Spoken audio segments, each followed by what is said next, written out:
All right, let's pick up where we left off. And I actually had to go back and re-record this segment because the last one that I recorded actually had distortion. And for whatever reason, when I went back and listened to it after I uploaded it, I learned that the audio was somewhat off.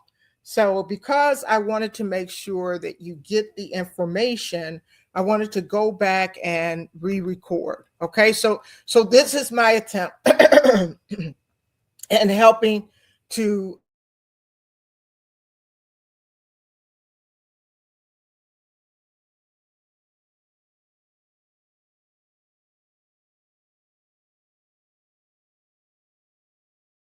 your presentation where I talked about how AI does not think, right? And when I made that statement, I was using the term as we commonly understand it and as defined, let's say, through the Webster Dictionary or dictionary.com, right? So thinking or think is a verb, and it means to use your mind to process information, to form ideals, make decisions, or understand something. So, in essence, in order to think, you have to first have a mind. All right. So, the definition further explains that in simple terms, to think is to consider something, to reason through it, to form an opinion or conclusion, or or imagine or reflect. And so, a few examples that it gives us to further clarify what thinking actually is one, I need to think about that decision. You are evaluating options. Or she thinks this will work. She formed an opinion. And the final example is think before you speak.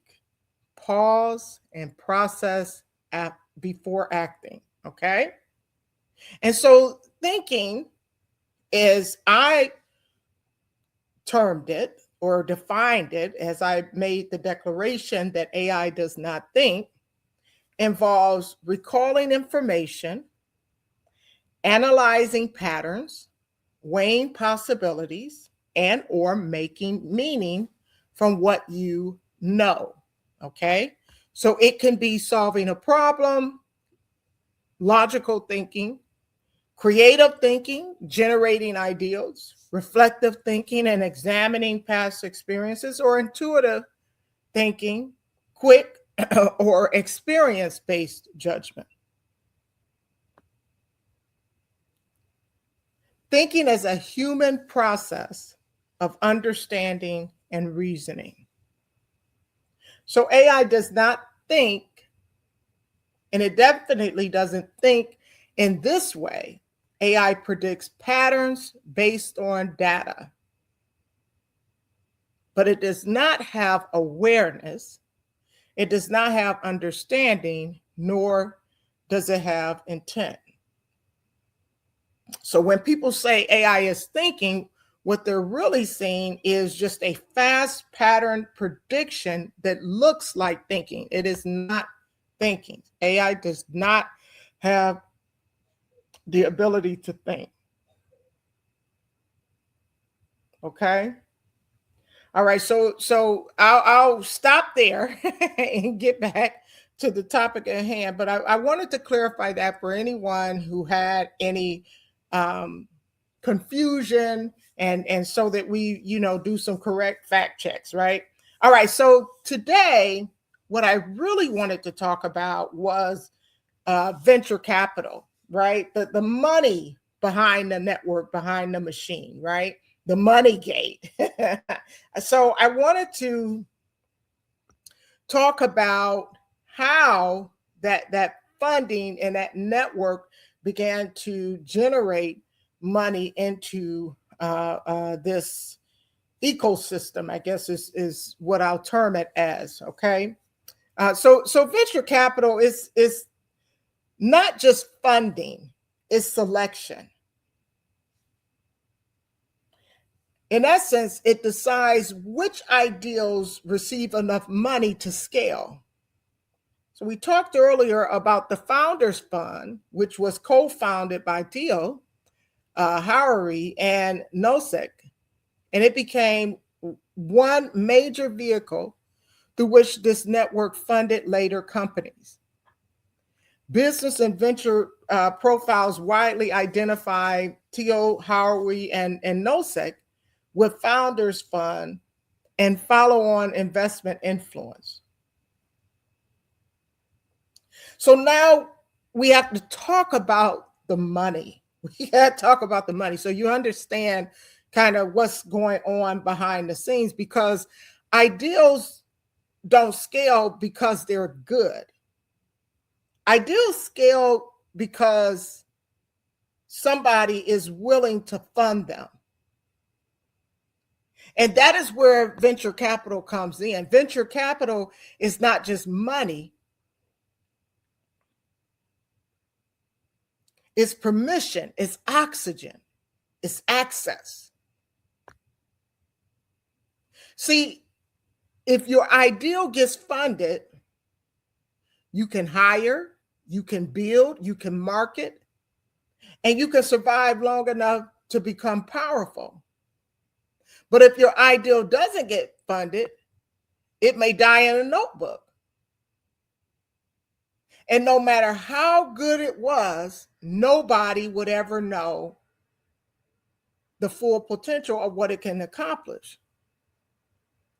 So when former founders became or become investors, they become gatekeepers of the next future. They're no longer asking the question, what should I build? They're deciding who gets to build. And that's very important. And so let's talk about OpenAI, the mission, the money, the breakup, and what happened during this time. This is where the drama started getting thick because it was about the money. It was about the power.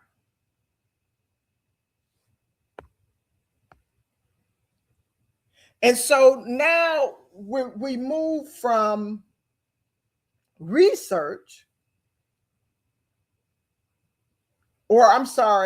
now we move from a newspaper publication to a financial services organization to a merger of diverse perspectives, personalities, and egos, to the sale of this conglomerate company that they created, to the reinvestment into others. And now we have OpenAI in 2015 is when OpenAI was born, or at least when it was exposed to the world. And the original promise that they had, it sounded noble. They wanted to build artificial intelligence in a way that benefits humanity. Not just one company, not just one billionaire, and not just one government, humanity, the all of humanity. And that was their public mission. But behind every mission, there's also money. There's also government. There's control or governance, not government, but yes, government as well. But there's governance, there's control, there's ego, there's strategy. And here we go again with that ego coming in. And so the founding circle, as I understand, includes Sam Altman, Elon Musk, Greg Bachman, Brockman, I'm sorry, Ilya Sutskever, and I always say his name wrong, so I apologize. Sutskever, John Schumann, Andrich Karpathy, Roshacek Zaramba, and others were included in that initial circle.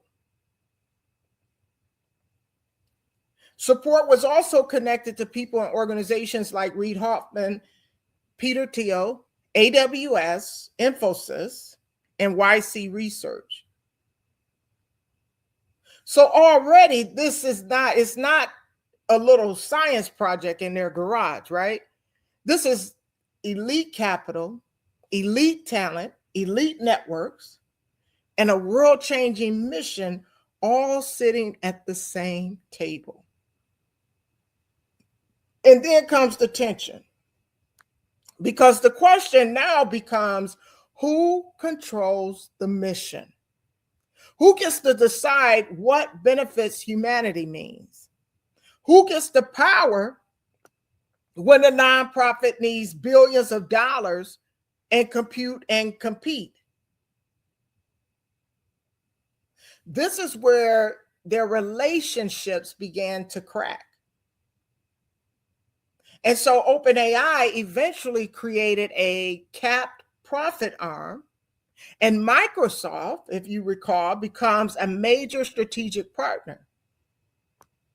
And so at this point, the models become products and the stakes become enormous. Elon Musk, one of the co-founders, later becomes one of OpenAI's loudest critics. He then goes on to launch xAI. He goes on to sue, which that litigation is currently active.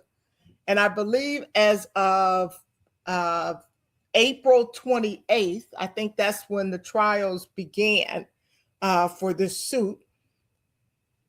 But he sues them and AI pushes back. They push back because they say, look, he's only suing us because he wanted to be the CEO. He was all good with the idea when he thought that he was going to be a prospect for controlling and running the for-profit arm of OpenAI.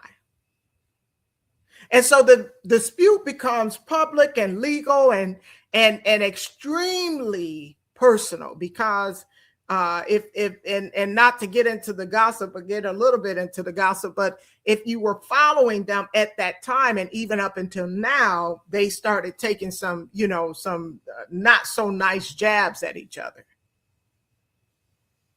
And it's not so much gossip in a fake sense, but it's governance drama, right? It's the same thing that we saw back in the PayPal days, right?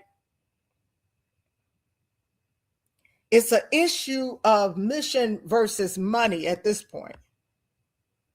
Founder against founder, or founder versus founder. And that's the moment when the question becomes, was AI built for humanity? Or did humanity become the slogan while power moved behind the curtain? See, one of our favorite movies, The Wiz, or Oz, or, The Wiz, not The Wizard of Oz, The Wiz. And we found out, that the man behind the machine was not, who we thought he was. And I think that that's what's happening as the layers began to be pulled back in AI. We're starting to see more what's behind the curtain. And the saddest part is they came under the guise of, we want to build artificial intelligence for the betterment of humanity. And now that all of this money needs to pass hands, we're starting to see their true colors.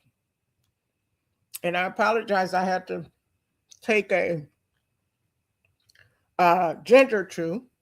I'm getting a little bit nauseous, but at the same time, I feel this cough coming on. All right, so now we've got Microsoft entering into the game, okay? And AI, in essence, becomes a product layer. When Microsoft enters the story, AI changes its actual category. It's no longer just research. It becomes infrastructure. It becomes a product. It becomes something that can be placed in Word, Excel, Teams, searches, cloud services, coding tools, and business workflows. And so that's actually a major shift, because whoever controls the software or the software people already use has a direct path into the workplace. Because if you're controlling that software that we're already using every day, then now you become a powerful player. And that's why this particular topic and this approach matters for workforce readiness. Because AI didn't show up as a separate app, it became embedded in the tools that people already depend on. And the reason that this is important is because I hear this all the time when people say, I'm not going to use AI, AI is evil, all of these other things that people say, but you're going to use it because it's embedded in everything that we do. They designed it that way. And it will continue to perpetuate in that way. Now, we're going to talk about the data and the infrastructure and some of the slowdowns. We're going to see some slowdowns, and it may be some bubbles burst, but AI is not going away. And so that's why it's important that we learn it and we learn to use it, because AI actually moved from tech into policy, into our government. And we saw the shift from when AI left Silicon Valley and we found it smack dab in our politics. So here is where the story leaves the screen and it enters into our government, because technology money doesn't stay in technology, it moves into policy. And if you remember, we talked about Peter Thiel. He actually became a major backer of J.D. Vance. And Vance's work in venture capital actually bridged that relationship. He was working, I believe, in, and I'm going to butcher this, I know I am. It may be Naraya, Narya capital in Ohio, because he's from where I am here in Ohio. And Thiel, his money actually supported Vance's rise. So when you think about the significance of what this venture capital means and how brilliant these tech bros, PayPal mafia, whatever they want to be called at this point, their framework was for building an exit and then let's go and invest in the next great thing. Because that laid the groundwork for them integrating and embedding into our politics.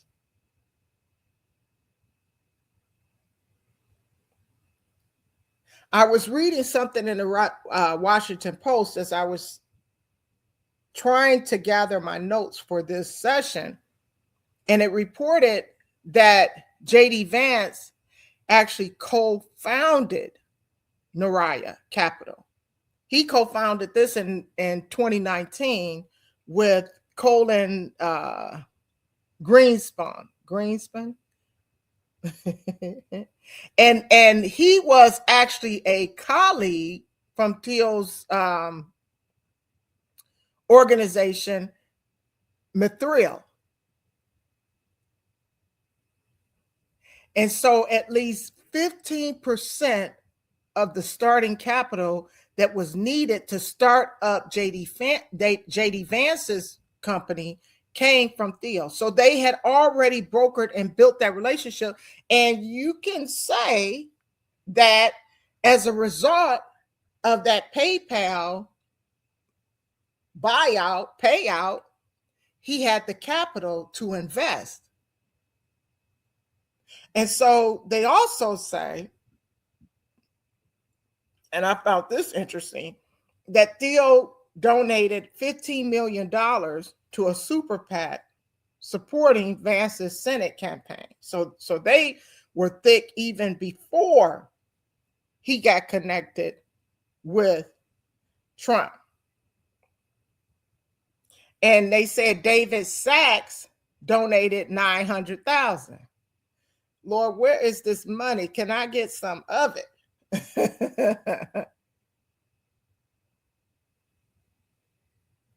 So, in this one, I heard that they said that Vance's selection as Trump's VP pick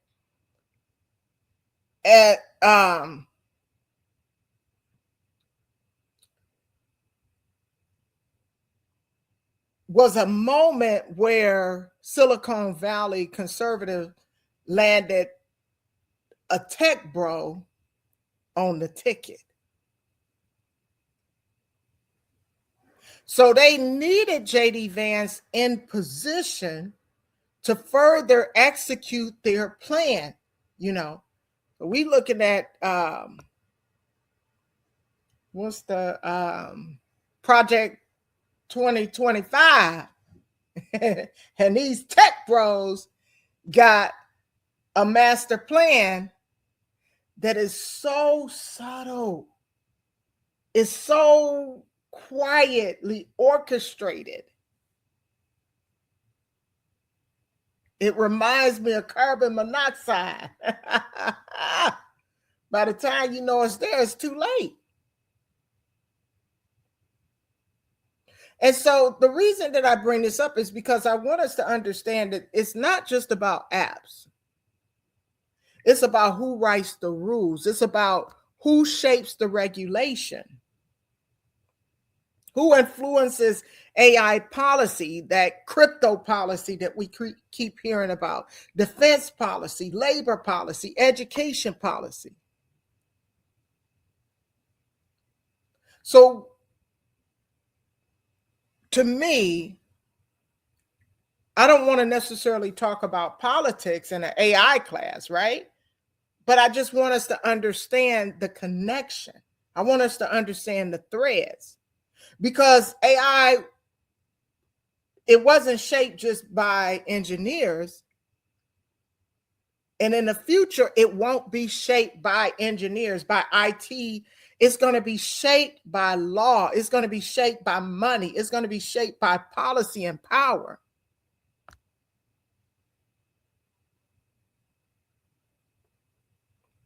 And in order for us to see the full picture, we have to understand this. We have to know AI is quickly becoming a utility in our society. I'm talking about all across the world. It's not just going to stop here in the United States. So we got to understand the logic behind the engine. We got to understand who are the power players. We got to understand what is the agenda, what is the objective. And the reason that I say that is not to scare us, not even to invoke any type of strong action, other than learn to use the tool to your advantage. Many of us are left behind. I was just having this conversation the other day. Because I've been in the IT industry for over the last 20 years, I feel like our community, and when I say our community, I mean the community of African Americans primarily, but more specifically minorities, our community was somewhat left behind. We had a fear of the unknown. We decided to opt out of the progression of the information technology and where it was going. I saw that with green technology. Now I'm seeing the same thing with AI. And if I don't help you understand anything, I want to bring AI to a place where you understand that it is not something that will consume you or conquer you. It is something that you helped create. And so because of that, it's not something that you should be afraid of. Now, when we get into the discussion about the data and the infrastructure and stuff like that, you may say, I'm not embracing this because what I'm going to get out of it. But at that point, let's have the discussion. But I just don't like when I hear people say, I'm not going to use that, and like I said, especially in the Christian circle, oh, that's the devil. That's demonic. Those the fallen angels. No, it's not. It's a lot of data and information that over years, a few generations of them capturing data and capturing information.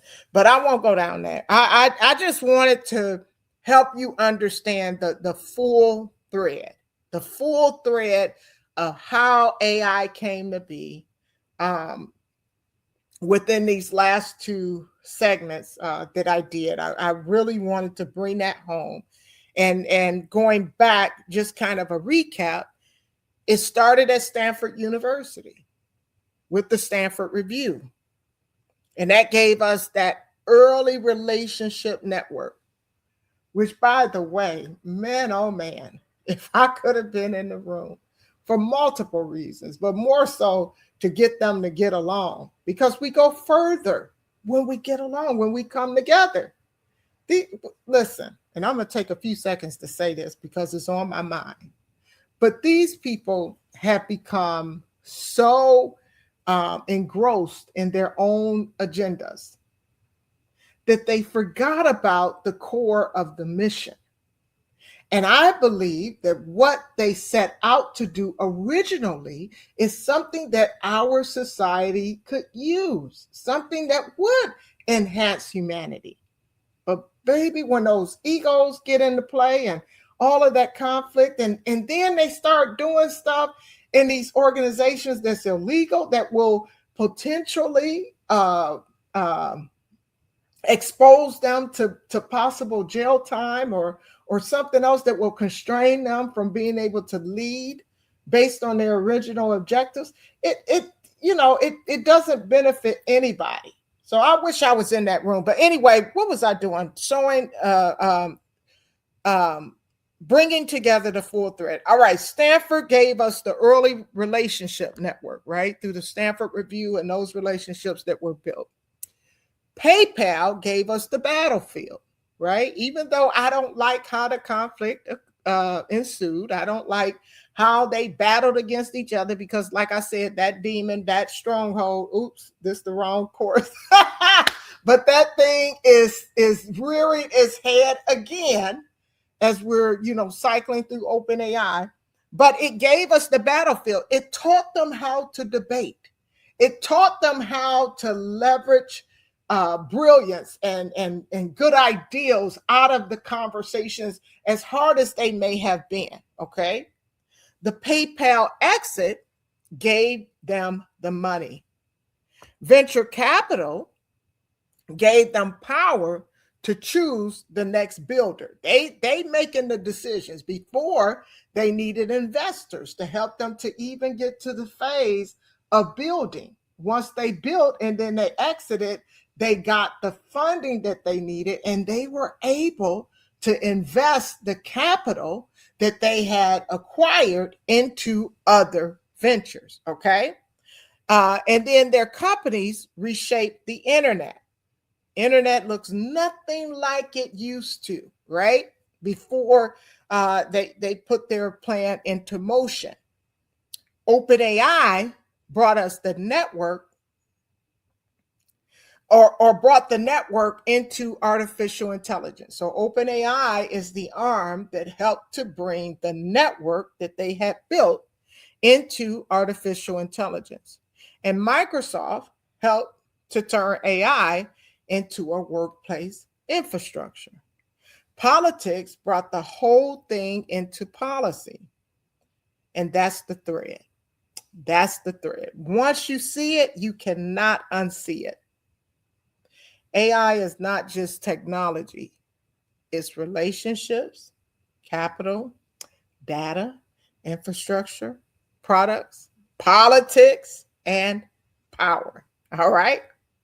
All right. So let me bring it back to us, because that's what matters to me, right? The point is not to make you feel small, to not make you feel less than, okay? The point is to make you aware. Because when you understand the system, you stop standing outside of it confused. You begin asking better questions. You ask questions like, who owns the tool? Who trained the model? Who benefits from the data? Who gets funded? Who gets hired? Who gets automated? Who gets left out? And then you ask the most important question: how do I use this strategically without being used blindly? And that's where we are. That's where we are. We need to understand what we're working with and what we're dealing with. And AI is not the boogeyman, okay? It's a tool. And we're going to learn how to use this tool, and we're going to continue to leverage it, and we're going to do what it do, just like we do with everything else. We're going to take what they started, and we're going to take it further and beyond what they ever even imagined. All right. So let us get into the next phase and the next topic. I believe next we're going to talk about the data, the infrastructure, and all the juiciness that's going on today. All right.